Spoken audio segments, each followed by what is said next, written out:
Tengo el honor de dar la bienvenida al J'ai l'honneur de souhaiter la bienvenue au Premier ministre de la République de Slovénie, M. Miro Cerar. Je l'invite à prononcer sa déclaration devant l'Assemblée générale.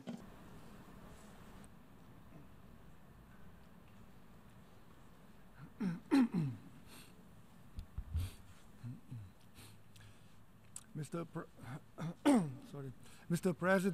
Monsieur le Président, Excellences, Mesdames et Messieurs les délégués, Mesdames et Messieurs,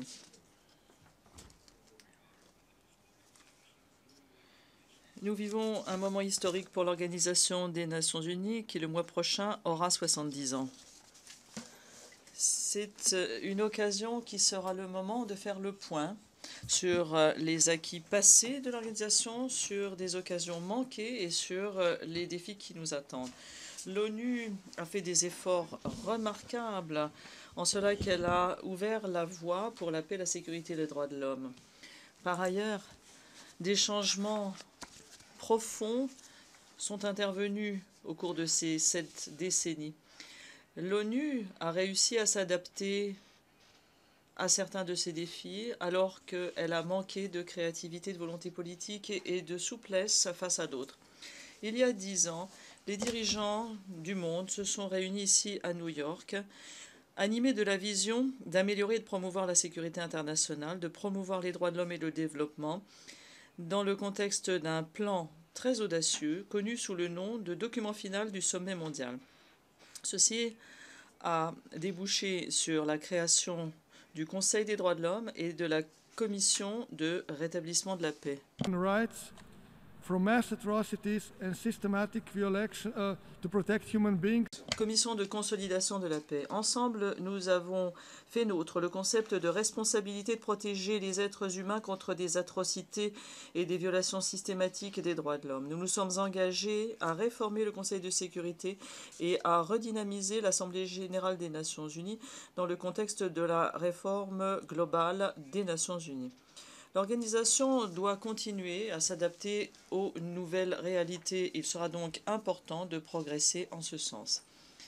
Nous avons reçu le mandat et nous avons la responsabilité d'agir en nous appuyant sur la solidarité mondiale et sur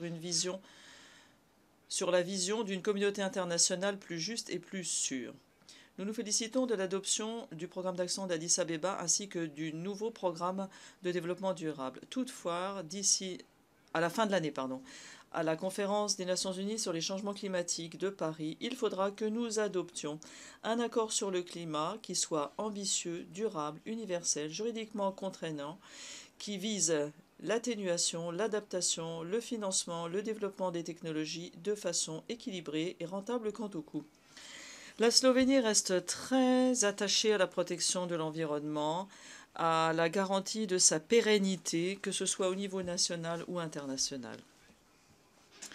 Sur la base d'une expérience très nombreuse que nous avons en matière d'apiculture et compte tenu des nombreuses menaces qui pèsent sur les abeilles, nous voulons sensibiliser à l'importance fondamentale qu'elles ont pour la pérennité de la production alimentaire et pour la biodiversité. Le gouvernement slovène a donc décidé de proposer que soit proclamée une journée mondiale des abeilles et nous demandons aux Nations Unies d'appuyer notre initiative. Monsieur le Président, sans le respect pour les droits de l'homme, il ne saurait y avoir de sécurité ni de développement économique ou social. Et inversement, je voudrais exprimer notre soutien au haut-commissaire aux droits de l'homme, M. Al-Hussein, pour le travail remarquable qu'il réalise. Et je l'encourage à continuer d'exercer son leadership en matière de droits de l'homme. Il y a près de 25 ans, lorsque la Slovénie est devenue un pays indépendant, l'un des principes fondamentaux de notre nouvel État était le respect des droits de l'homme. Depuis, notre attachement à la promotion des droits de l'homme, et notamment à la protection des groupes les plus vulnérables, notamment les droits des enfants et des personnes âgées, n'ont fait que se renforcer et représentent l'un des éléments piliers de notre politique étrangère. La Slovénie continuera de prôner une approche progressive des droits de l'homme et s'efforcera de renforcer les normes internationales en la matière. Et nous ne doutons pas que nous pouvons parfaitement atteindre ces objectifs également si nous siégeons au Conseil des droits de l'homme pour un mandat courant de 2016 à 2018. Cette année est particulièrement importante pour les femmes, puisqu'il y a 20 ans, les États membres adoptaient la Déclaration et plateforme d'action de Beijing. Il y a quelques jours à peine, nous participions à une commémoration et nous avons réaffirmé notre volonté de parvenir à l'égalité entre les sexes, de respecter les droits humains et d'autonomiser les femmes. En octobre, nous fêterons le 15e anniversaire de l'adoption de la résolution 1325 qui fut la première à souligner le rôle que jouent les femmes dans la paix et la sécurité. Des progrès ont certes été réalisés, mais notre recherche de l'égalité entre les sexes ne doit pas s'arrêter là. Monsieur le Président, le respect de l'état de droit et du droit international est l'une des conditions essentielles du développement et de la coexistence pacifique entre les nations. L'un des principaux objectifs inscrits dans la charte est de mettre en place des conditions permettant à la justice et au respect des obligations découlant des traités et des autres sources du droit international peuvent être maintenues. La Slovénie est convaincue de l'importance fondamentale des traités internationaux. C'est dans le contexte de ces processus conventionnels que nous pouvons renforcer l'universalité, garantir la fiabilité et la redevabilité. La justice, la vérité et la réconciliation doivent figurer parmi les principales priorités de toutes les sociétés. Il faut y parvenir par tous les moyens, notamment en ayant recours aux tribunaux et cours internationaux. Nous sommes très favorables à la Cour pénale internationale qui joue un rôle très important dans l'établissement de l'état de droit. La Slovénie continuera de prôner l'indépendance et la force de la Cour pénale internationale, ainsi que l'universalité du statut de Rome, ainsi que des amendements de Kampala. Et nous invitons les États à coopérer rapidement et pleinement à la Cour pénale internationale. Mais il revient aux États avant tout de poursuivre les crimes internationaux. La Slovénie est engagée de façon très active dans les efforts d'assistance juridique mutuelle et d'extradition entre les États, et ce pour des crimes commis contre l'humanité, des crimes de guerre et des génocides, initiative dite MLA.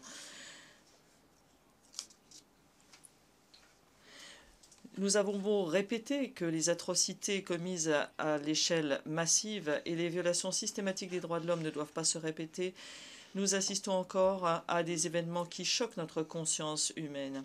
Ces dernières années, nous avons assisté à des guerres en Syrie, à des conflits qui se sont déchaînés en Irak, en Libye, à Gaza, au Yémen, en Soudan du Sud, en République centrafricaine et ailleurs, avec des effets de débordement dans les pays immédiatement voisins et des conséquences qui se font ressentir partout dans le monde.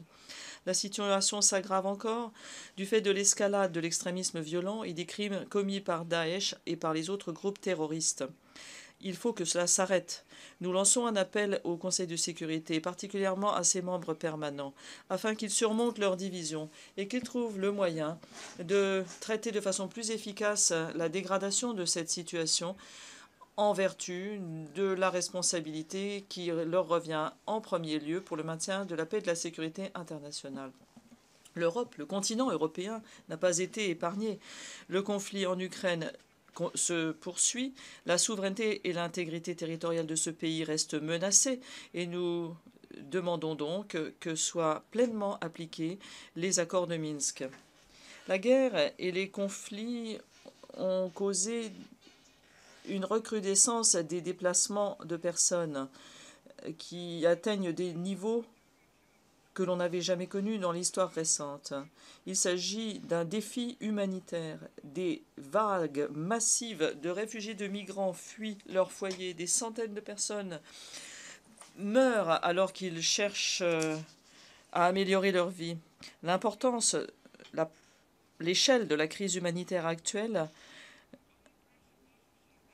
appelle une réaction immédiate et déterminée de la part de toute la communauté internationale en appliquant les principes de solidarité, d'humanité et de responsabilité partagée. Il faut que nous aidions ceux qui en ont besoin. Il faut que nous apportions une assistance accrue aux pays qui accueillent un grand nombre de réfugiés. Nous devons également agir de façon plus décisive dans les pays d'origine en militant pour des solutions politiques pérennes aux conflits en cours et en luttant contre la propagation des idéologies radicales. Monsieur le Président, la Slovénie est attachée à la prévention des conflits et à la résolution pacifique des conflits. Partout où cela est possible, nous devons choisir la diplomatie, la médiation et la prévention des conflits. L'histoire récente de l'accord nucléaire iranien, sur le nucléaire iranien prouve que même dans les situations les plus complexes, on peut trouver une solution pacifique. Compte tenu de l'issue positive, nous espérons que les pourparlers de paix au Moyen-Orient reprendront bientôt afin d'amener dans cette région tourmentée la stabilité et la sécurité.